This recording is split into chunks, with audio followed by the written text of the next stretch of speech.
False edge cuts are okay, but can they beat Goku? I think false edge cuts is the place where the fun begins.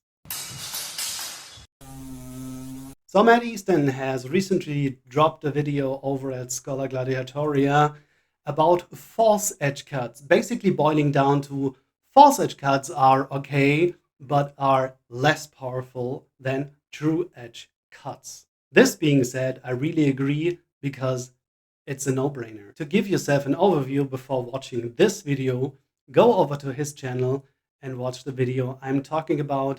I'm linking it up here. However, there are several points I would like to address, as he himself mentions that the topic is way more complex. As always, I highly respect Matt Easton as a person and a martial artist, so the critique goes to the points he makes, not his person.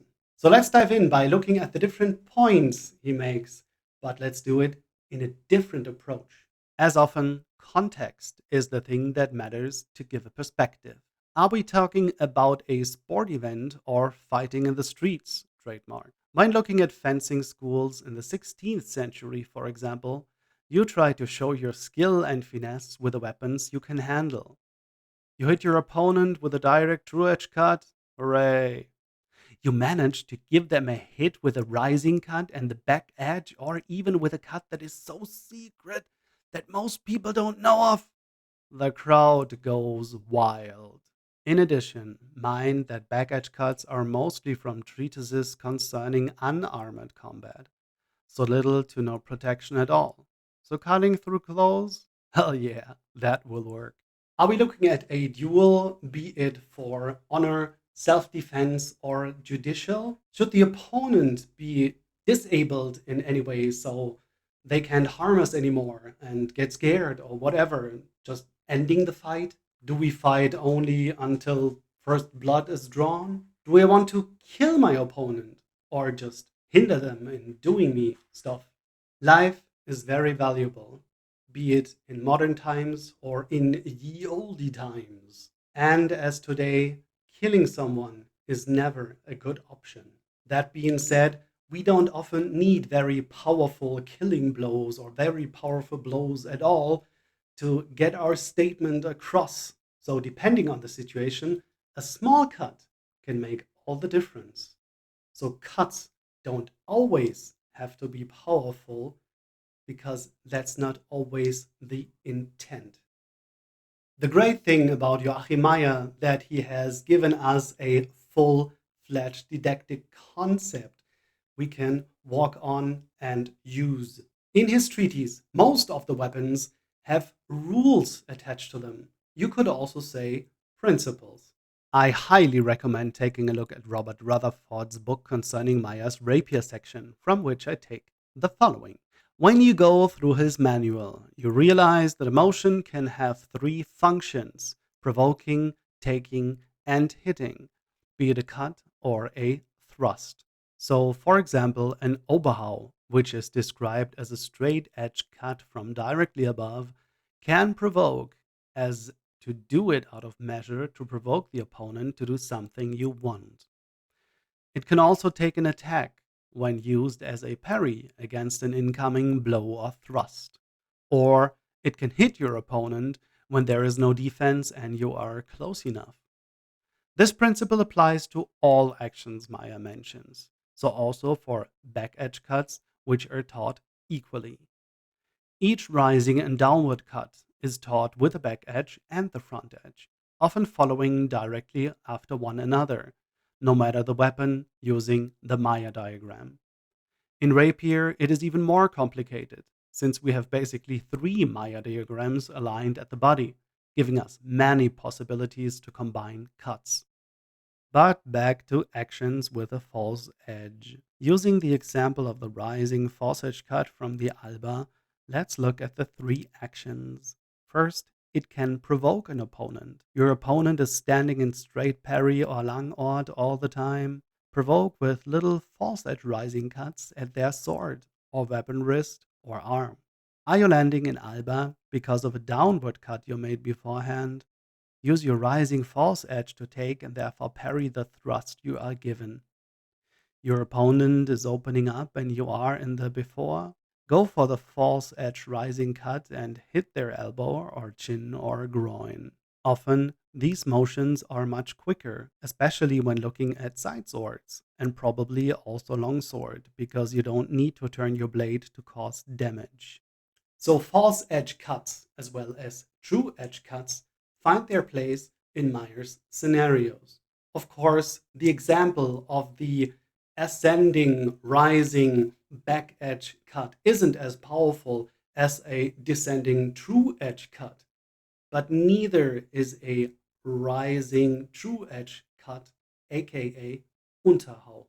What I would like to point out in this chapter is that you can't always make such powerful, committing, true edge cuts because you need to work yourself into your opponent. You first need to get in a position to deliver such a powerful killing blow. This is the place where the false edge cut can really shine and reach its full potential before giving the Goku killing Zornhau at the face of the opponent. You have most likely heard of the three Wunders coming from the Lichtenauer tradition. Besunder soll treiben, die drei Wunder, das ist ein Hau, ein Stich und ein Schnitt. So an action according to the Lichtenauer tradition can have three purposes. It can cut the opponent by hacking into them, using an, for example, simple Oberhau to the collarbone. The Oberhau can be transformed in a thrust to the neck to pierce the opponent.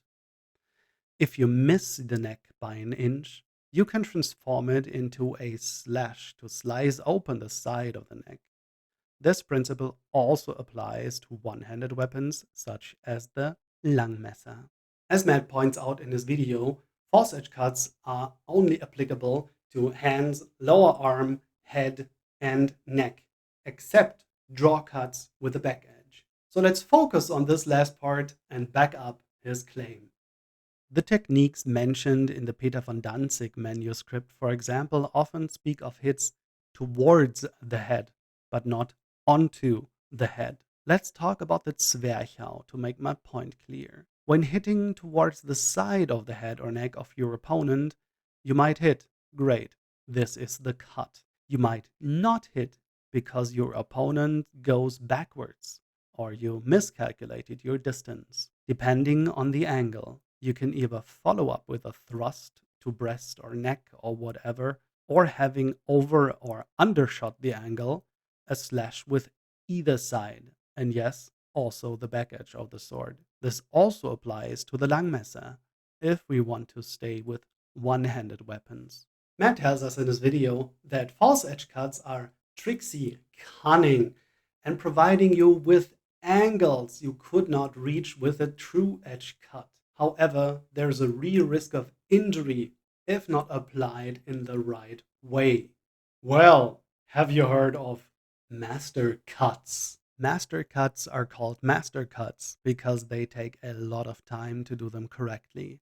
Having said that, let's take a look at some techniques involving the back edge of the sword, mainly speaking from a Lichtenauer tradition as presented in the 44A8 or Danzig manuscript. I will show the techniques first with a longsword, afterwards with a Langmesser, which in Leckirchner's treatise is very closely transferred to.